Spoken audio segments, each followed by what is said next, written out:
Bismillahirrahmanirrahim. Dear students, today we'll start our next topic that is related to technical analysis. As we were discussing different type of analysis, as at first we have discussed economic analysis, or secondly industry analysis, and after that we have discussed company analysis. So the technical analysis is actually the part of that analysis in which the analysts use specific market data to analyze both aggregate stock prices and individual stock prices in order to find out their trends and how they'll affect your investment. So the main emphasis of this chapter is that we want to understand how technical analysis is different from fundamental analysis. Secondly, we evaluate critically most of the technique which are used in technical analysis, as well as certain type of claims made for these techniques, and what amount or what considerable role is being played by technical analysis in your investment program. So this is actually main emphasis of this chapter. Now there are a lot of difference between fundamental analysis and technical analysis. Like when we talk about technical analysis, so technical analysis is done on published data, and in this case the analyst or the people who are using this analysis are trying to find out the factors which have created or demand and supply, or declined the demand and supply of certain stocks, or aggregate market demand or supply. So unlike the fundamental analysis, technical analysis is based on certain macroeconomic variables and many other things. So what they'll do is they'll see different charts of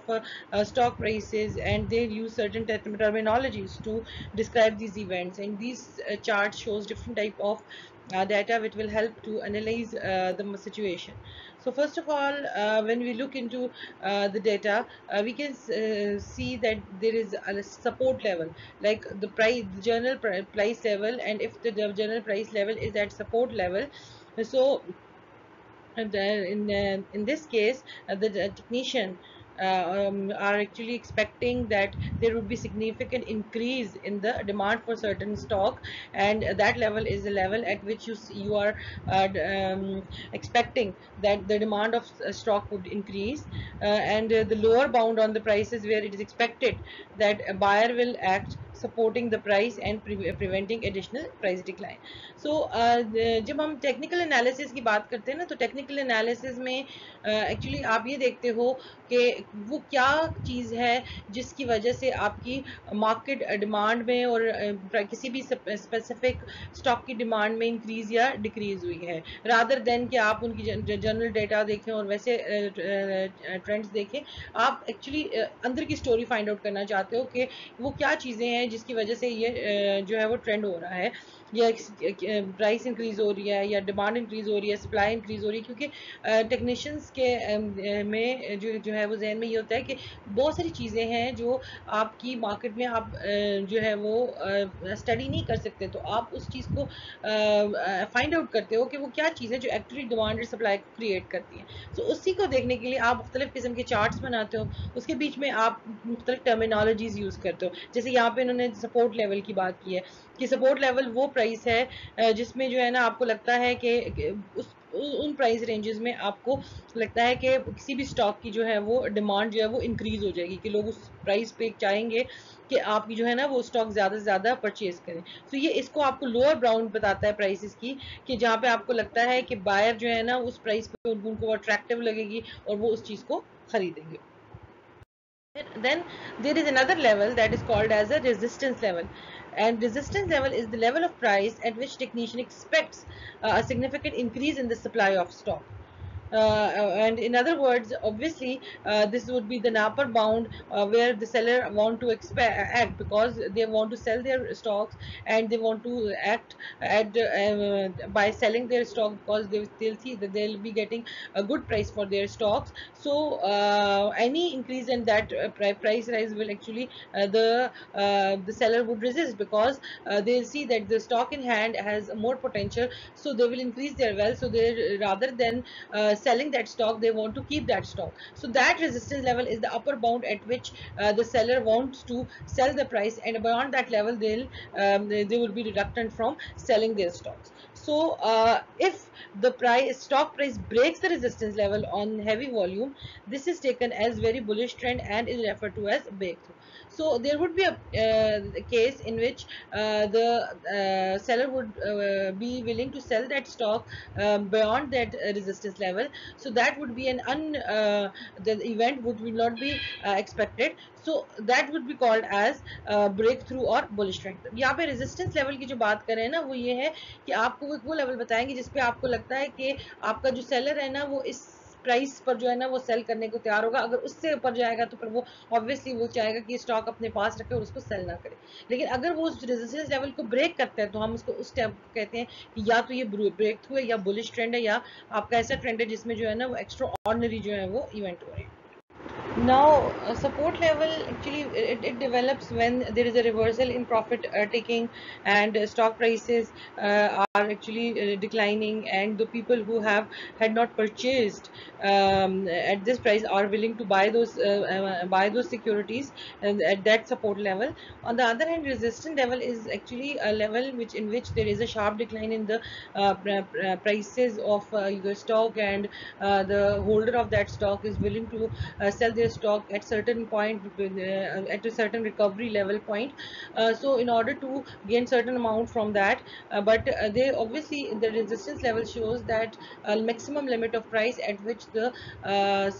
seller is willing to sell their stock. But when there is certain increase in the sale of the stock beyond that reversal level, so that is called as a breakthrough. So and obviously the seller is are willing to, at this now level, are willing to sell their stock beyond that resistant level. So जब हम यहाँ पे बात करें ना support level की, तो support level में ये होता है कि आपकी प्राइसेस जो हैं वो स्टॉक की इंक्रीज हो रही होती है, लेकिन उसके एकदम से उसमें से डिक्लाइन होना शुरू हो जाता है। अब प्राइसेस जब डिक्लाइन हो रही होती है, तो उससे ये होता है कि आपके वो इन्वेस्टर जिनको लगता था कि अब जो है ना वो पहले इस स्टॉक को परचेज नहीं कर सके, अब वो परचेज करना शुरू कर देते हैं, और इसी चीज़ को हम कहते हैं कि जी ना के, और वो एक सपोर्ट लेवल जो है वो बच जाता है। ऑन द अदर हैंड, आपको जब हम रेजिस्टेंस लेवल की बात करते हैं, उसमें क्या होता है कि आपका एक स्टॉक है वो बहुत हायर प्राइस से एकदम से डाउन पे आ जाता है। अब डाउन पे आ जाता है, तो अब जो होल्डर होता है उस स्टॉक का, वो चाहता है कि वो उसके अपनी जो भी लॉस है उसको रिकवर करे, और वो एक ऐसा रिकवरी पॉइंट देखता है कि कौन सी बेस्ट प्राइस है जिस पे वो सेल करेगा, तो उसको थोड़ा बहुत उसमें से रिकवर भी हो जाएगा। अब यहाँ पर एक और जो हम कहते हैं कि जी, जो हमने ब्रेक थ्रू के पीछे बात की, वो पॉइंट होता है जिसमें आपको उस रेजिस्टेंस लेवल से हायर प्राइस भी है, उसके उस हायर प्राइस है, मतलब रेजिस्टेंस लेवल उसने अबूर कर लिया, फिर भी जो है ना वो एक शार्प जो है ना वो सप्लाई जो है वो आपकी इंक्रीज हो रही है स्टॉक की, या सेल हो रही है स्टॉक्स आपके। सो उस चीज़ पे हम कहते हैं कि ये आपका ब्रेक थ्रू है या बुलिश ट्रेंड है। Then, if a trend line exhibits support and resistance levels simultaneously that appear to be well defined, the trend lines, and are referred to as channel lines. And price is said to move between these upper channel and lower channel lines. अब यहाँ पे ये बात में करें कि जब आपको एक ट्रेंड लाइन में दोनों चीज़ें नज़र आती हैं, सपोर्ट लेवल भी नज़र आ रहा है, रेजिस्टेंस लेवल भी एक साथ नज़र आ रहा है, तो वो इस चीज़ को हम ट्रेंड लाइंस या चैनल लाइंस कहते हैं। इसके बीच में हमें अपर प्राइसेस मूवमेंट और लोअर प्राइस मूवमेंट जो है वो दोनों नज़र आ रही होती है, कि आप एक मैक्सिमम लेवल ऑफ प्राइसेस क्या होंगी, लोअर लेवल ऑफ प्राइसेस जो है वो क्या होंगे। Now, what would be certain methods, or how the technician will try to make technical analysis? So they primarily use a different type of chart, like bar chart, line charts, point and figure charts, and certain time candlestick chart as well. So the first of all, we will discuss the bar charts, as we have seen different type of bar charts. So it's just like those kind of bar charts in which the prices are plotted on the vertical axis and the time period is plotted on the horizontal axis. And we'll see the movement of the prices each day, and on each bar there is a higher prices at the top and the lower prices at the bottom of that bar. And this shows that in each day what is the maximum increase and maximum decrease in the price of a certain stock. सो आप जब technician जो है वो technical analysis जब करते हैं ना, तो मुख्तलिफ किस्म के चार्ट्स वगैरह यूज़ करते हैं. उनमें बार चार्ट भी हो सकते हैं, फिगर भी चार्ट्स भी हो सकते हैं, आपके लाइन चार्ट भी हो सकते हैं, कैंडल स्टिक चार्ट भी हो सकते हैं. सो बार चार्ट जो है ना, उसमें क्या होता है, वो एक जो वर्टिकल एक्सिस होता है उस पर आप उसकी प्राइस मूवमेंट देखते हैं, और हॉरिजॉन्टल एक्सिस पे आप टाइम को प्लॉट कर देते हैं, और आप फिर डेली बेसिस पे देखते हैं कि आपके किसी भी पर्टिकुलर जो स्टॉक है उसकी मैक्सिमम प्राइस क्या थी और मिनिमम प्राइस क्या थी, मतलब हायर लेवल और लोअर लेवल. अपर बार के बिल्कुल हेड के ऊपर, अपर लेवल के ऊपर जो है तो वो हायर प्राइस लिखी होती है, बॉटम पे जो है वो लोअर प्राइस लिखी होती है, और उसी से फिर आप उसकी एनालिसिस करते हैं. When technician use bar chart, so we also see that at the bottom there would be a trading volume for each day of that stock. In this case, they will simultaneously make observation of both the price and the volume activity of certain stock. These technician use bar chart to see the patterns in the chart that through which they can predict the future price movement of those stocks. Usually a sell or buy signal is identified when price movement occur on heavy volume. So in this case they will suggest the buy signal and sell signals of certain stocks, and make a prediction for the future. So जब हम कहते हैं ना कि आप जो bar chart technician use कर रहा होता है, तो एक्चुअली जब हम बार चार्ट्स को देख रहे होते हैं तो उसके बीच में वॉल्यूम का भी कि कितना वॉल्यूम पे वो वॉल्यूम सेल या बाय हो रहा है कोई स्टॉक, और उसकी प्राइस अपर और लोअर बाउंड क्या है. सो वो एक साथ दोनों चीज़ों को आप देख रहे होते हो कि कितनी प्राइस पे हायर या लोअर प्राइस पे सेल या बाय हो रहा है, और उसके बीच में फिर आप ट्रेंड्स बना लेते हो, और उसके फिर उन ट्रेंड्स की बेसिस के ऊपर फ्यूचर के बारे में बता सकते हो कि जी किसी भी स्टॉक की जो है ना वो अपर या लोअर लिमिट क्या है, कहाँ किस प्राइस पे जो है वो सेल होता है, किस प्राइस पे वो परचेज होता है. सो इसलिए फिर आप उसके बीच में जो है ना वो सिग्नल आइडेंटिफाई कर सकते हो बाय और सेल के. Now the second type of chart is point and figure charts. In this point and figure chart, only actually you see the significant changes and in the price.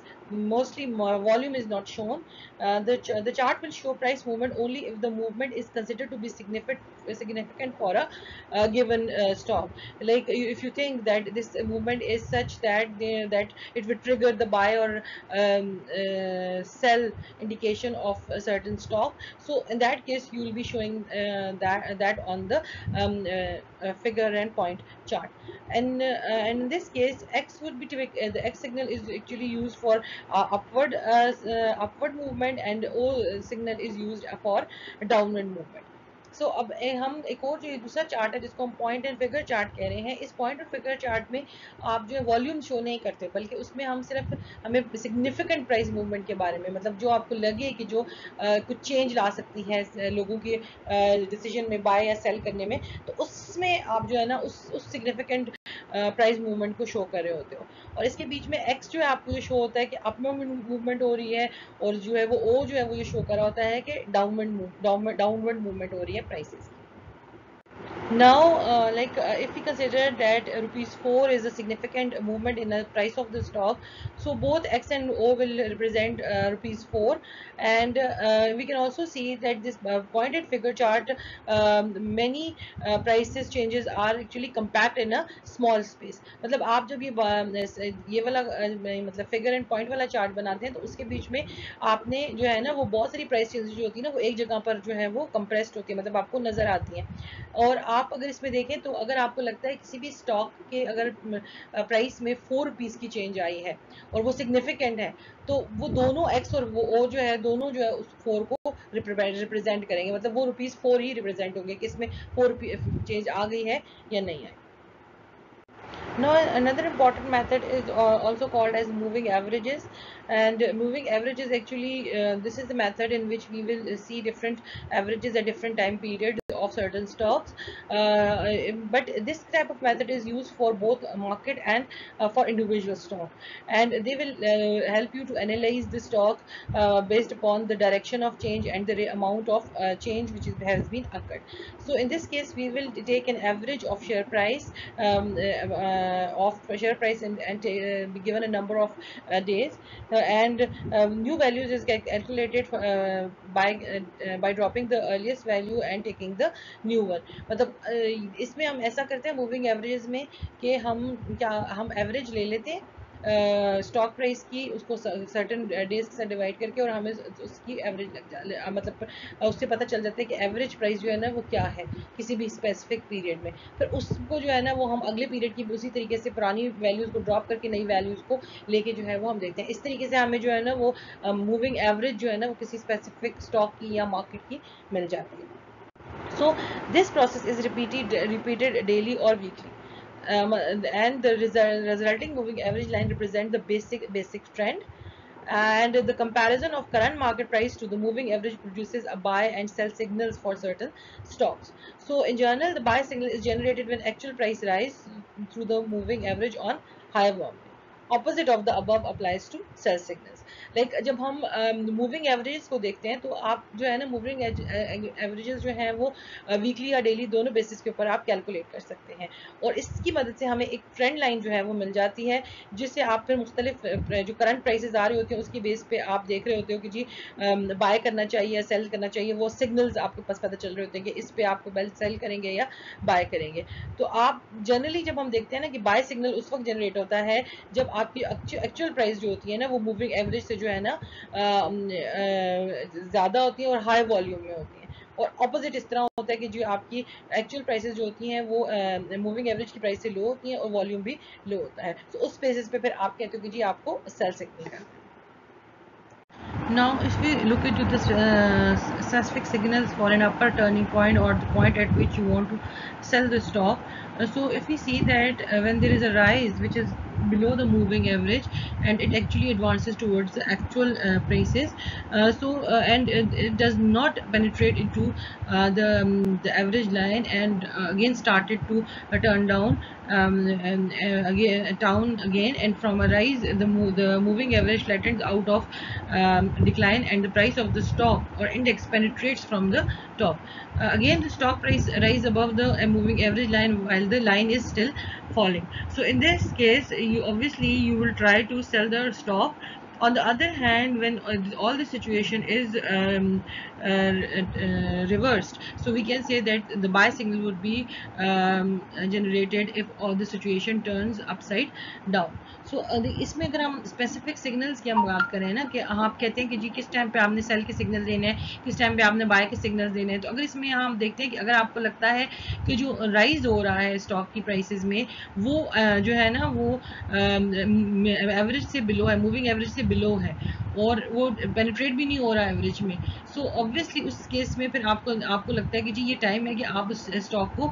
Cell कर दें, क्योंकि अब वो आपको इतना benefit नहीं दे रहा। ऑन द अदर हैंड ये अगर रिवर्स हो जाती है सिचुएशन, तो उस केस में फिर आप जो है ना वो बाय का सिग्नल देते हैं, और टेक्नीशियन आपको सजेस्ट करते हैं कि आपको इस पॉइंट पे बाय करना है। Now, relative strength is another method of analysis of stocks, in which you can measure the performance of the stock with its market, or it can also compare the stock with its previous performance, or it can also you can also compare it with the industry giants, or you can also compare it with other companies who are actually working in your strategic group. So. In this case, the given stock is calculated as the ratio of the stock prices to a market index or an industry index, or average price of the stock itself over some period. So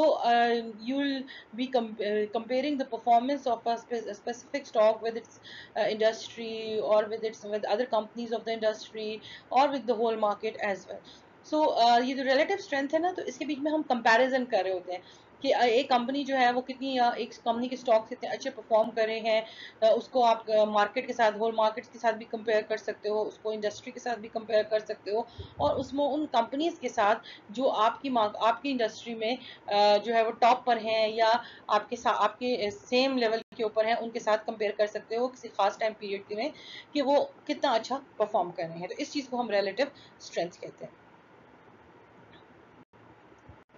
Now, when we are calculating or by using the relative strength method, what you'll do is we will plot the ratio of relative strength on the graph across time, and the good indication is that when there is the rising ratio that which shows in upward sloping line of RS, this indicates that the stock is outperforming the market, like they are performing better than the market, and they are and it is expected that they will be continuing this performance and will continue to outperform in the future as well. And when we are measuring using this method, the one rule of thumb is that when the stock is performing well, or relative strength is well for the last 4 months, so that stock is attractive. Like, as we are measuring different performances of stocks, so obviously we as an investor, those stock would be attractive for us which are performing well. And the rule of thumb which is included which shows that if the stock is performing well for the last 4 months, like it has a good relative strength ratio, a positive strength ratio, uh, then we can say that it will be attractive and you have to, it's better to buy that stock. So जब हम relative strength method use करते हैं तो हम क्या करते हैं, उसके रेशियो को जो है वो एक ग्राफ में प्लॉट कर देते हैं अक्रॉस टाइम, मतलब टाइम के से लिहाज से जो आपका इंक्रीज रेशियो होता है उसमें ये शो कर रहा होता है कि आपका जो स्टॉक जो आपने सेलेक्ट किया हुआ है, जिसको आप एनालिसिस जिसकी कर रहे हो, वो मार्केट से बेहतर परफॉर्म कर रहा है, और इसमें ये शो हो रहा है, इंडिकेशन हो रहा है कि आगे भी वो इसी तरीके से अच्छा परफॉर्म करेगा। तो अगर आप इसमें हम कुछ रूल ऑफ थंब अगर यूज करें, या मतलब अगर आपको आप अट्रैक्टिव स्टॉक्स को देखना चाहते हैं, तो वो स्टॉक्स जो पिछले 4 महीने से पॉजिटिव रेशियो शो कर रहे हैं वो अट्रैक्टिव है, और अगर उसमें आप इन्वेस्ट करोगे तो वो आपको बेहतर रिजल्ट्स दे सकते हैं।